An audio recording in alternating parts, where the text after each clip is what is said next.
But, have you heard, benefits to potentially, waiting until kids are later to sort of have these interactions? Yes, I think it's tricky. I mean, if we're talking specifically about social media, I think delaying access to social media until your kid is mature makes complete sense. And every kid is a little bit different.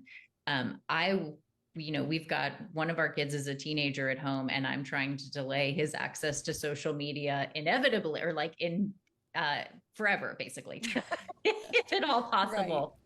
Um, and we've had a lot of conversations about this. And so, what's really interesting is that some of our larger studies looking at the association between social media and anxiety and depression have really talked about in teenagers, there's the social media is a double-edged sword. And so basically kids who are, let's say they're mid-teens, in ninth or 10th or 11th grade in high school, and they're not at all on social media and or connected in any way, that there is the potential that they will feel a little left out or excluded if every other person on their whole grade is, using a particular app.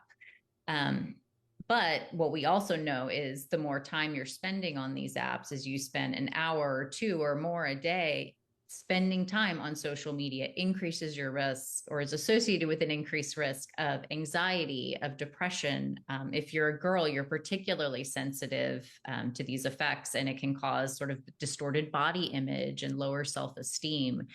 And so as parents, you're walking this tightrope and trying to figure out, like, where do I go with this? And, obviously trying to delay or limit use of social media until your child is mature makes complete sense.